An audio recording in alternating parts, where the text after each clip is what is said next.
নমস্কাৰ বন্ধুসকল, সকলোকে পুনৰবাৰ স্বাগতম জনাইছোঁ মোৰ মনালিছা দত্ত ইউটিউব চেনেলৰ আন এটি নতুন ব্লগলৈ। আজি আপোনালোকক পোনপটীয়াভাৱে লৈ যাব বিচাৰিছোঁ মহাৰাষ্ট্ৰৰ বিখ্যাত গণেশ মন্দিৰ সিদ্ধিবিনায়ক মন্দিৰলৈ। মই যোৱা বছৰো সিদ্ধিবিনায়ক মন্দিৰ গৈছিলোঁ আৰু এইবছৰ যোৱাৰ উদ্দেশ্যও আছে। মই ভিডিঅ'টোৰ শেষৰ ফালে আপোনালোকক সকলো জনাম। গতিকে ভাবিলোঁ আমি যিহেতু যাম, গতিকে আমাৰ লগতে আপোনালোককো এবাৰ মন্দিৰভাগ দৰ্শন কৰাম। গতিকে আহক একেলগে ভিডিঅ'টো উপভোগ কৰক। এয়া আমি সিদ্ধিবিনায়কৰ অভিমুখে আহি আছোঁ। ইয়ালৈ আহোঁতে ৱৰ্লি চি লিংকৰ ওপৰলৈ যাব পাৰে। প্ৰথমবাৰ যেতিয়া আহিছিলোঁ তেতিয়া বেলেগ এটা ৰাস্তাইদি আহিছিলোঁ। এইবাৰ ভাবিলোঁ ৰাইজসকলকো ৱৰ্লি চি লিংকৰ মাজেদিয়ে লৈ যাওঁ। বেণ্ডা ৱৰ্লি চি লিংকটো হৈছে এখন কেবল ষ্টেড ব্ৰিজ, যিখন ৱেষ্ট মুম্বাইৰ লগত ৱৰ্লিৰ ছাউথ মুম্বাইক সংযোগ কৰিছে। ইয়াৰ দীৰ্ঘতা হৈছে 5.6 কিলোমিটাৰ। আপোনালোকে চাগে কিছু হিন্দী ছবিত এইখন দেখা পাইছেই, কিন্তু আজি আপোনালোকক মই পূৰা লাইভ এইখনৰ মাজেদি লৈ যাম। চাওক কি ধুনীয়া।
এতিয়া এয়া আমি আহি পাই গ'লোঁ সিদ্ধিবিনায়ক মন্দিৰ।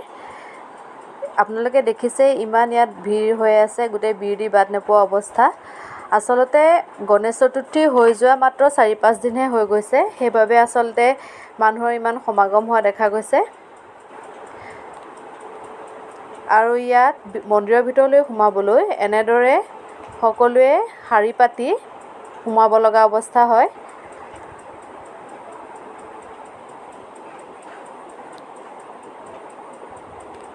আৰু আমিও এনেকৈ প্ৰসাদ লৈ এজন এজনকৈ শাৰী পাতি মন্দিৰলৈ সোমাবলৈ চেষ্টা কৰিলোঁ,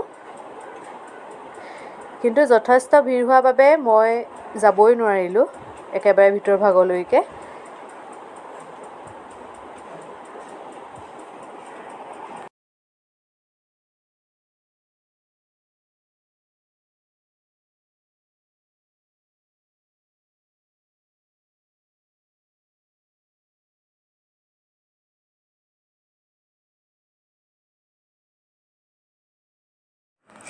এয়া হৈছে সিদ্ধিবিনায়ক মন্দিৰৰ ভিতৰ ভাগ, য'ত মই যাব নোৱাৰিলোঁ। অকল সূৰ্যকে পঠোৱা হ'ল, সি গৈ তাতে অকণমান সৰুকৈ ভিডিঅ' বনাই আনিলে আপোনালোকৰ বাবে।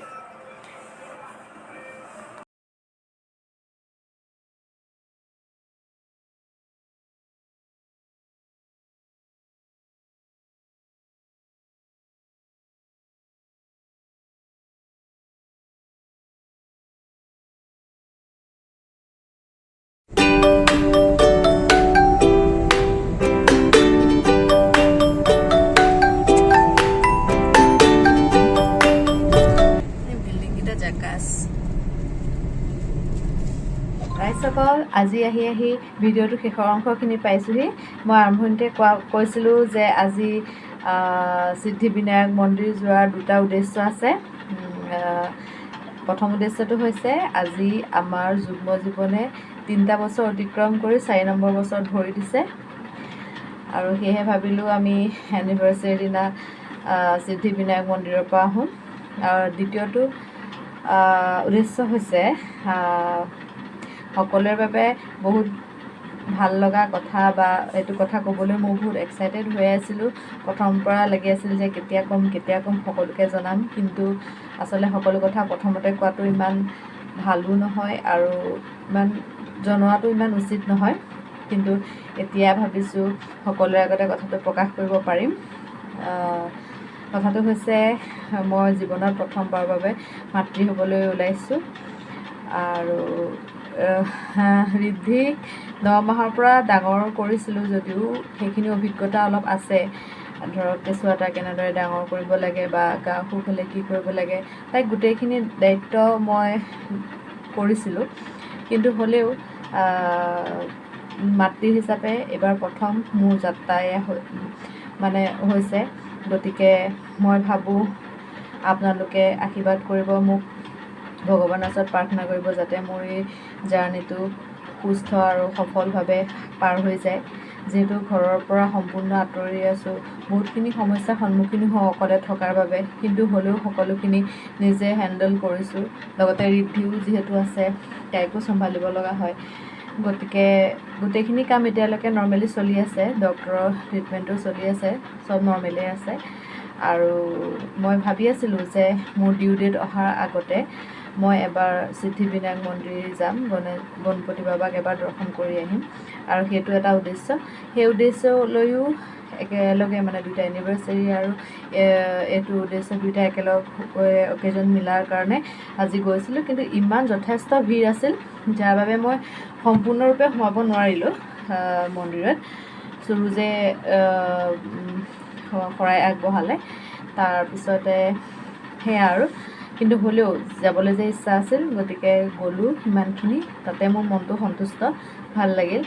আৰু বাকী ঘৰলৈ যাওঁতে ভাবিছিলোঁ যে চবকে জনাম বা বহুত ফ্ৰেণ্ড চাৰ্কলক লগ কৰিম বা ৰিলেটিভছৰ ঘৰত যাম, কিন্তু তেনেকৈ কনচিভ হোৱাৰ বাবে বহুত লগৰ কাকো লগ কৰিবলৈ নহ'লে বা ৰিলেটিভছৰ ঘৰতো বহুত দূৰে যাব নাপালোঁ, ঘৰতে ৰেষ্টত থাকিব লগা হ'ল।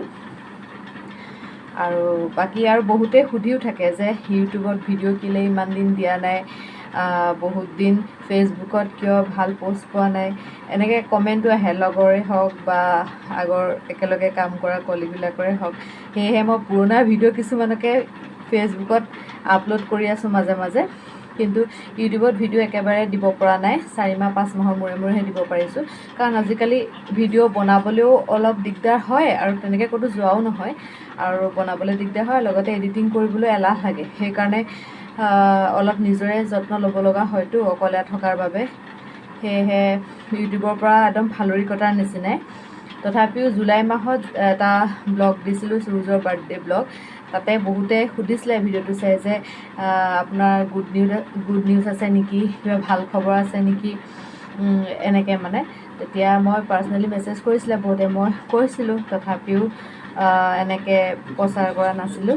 কিন্তু এতিয়া মই ভাবিছোঁ যে নহয়, এতিয়া ক'ব পাৰোঁ আৰু সকলোকে, গতিকে সকলোকে ভাল খবৰটো এবাৰ জনাই দিলোঁ। গতিকে আশা কৰোঁ আপোনালোকেও মোৰ হৈ ভগৱানৰ ওচৰত প্ৰাৰ্থনা কৰিব যাতে এই জাৰ্ণিটো মই সুন্দৰ আৰু সফলভাৱে পাৰ কৰিব পাৰোঁ। আৰু যিমান পাৰোঁ ভিডিঅ' আৰু দিবলৈ চাই থাকিম, কিন্তু নাজানো কিমান দূৰ সম্ভৱ কৰিব পাৰোঁ। আৰু গতিকে যিমানখিনি যি কৰোঁ আপোনালোকেও যাতে তাতে সঁহাৰি জনায় বা ছাপোৰ্ট কৰে, আৰু মোৰ ভিডিঅ'খিনি চাই বা আৰু আশীৰ্বাদ যাতে কৰে, সেয়াই মই কামনা কৰিলোঁ। আৰু বাকী এতিয়ালৈ শুভৰাত্ৰি, আৰু ইমানতে আজি ভিডিঅ'টো সামৰিছোঁ। যদি ভাল লাগে আপোনালোকে লাইক আৰু কমেণ্ট কৰিবলৈ নাপাহৰিব। ধন্যবাদ।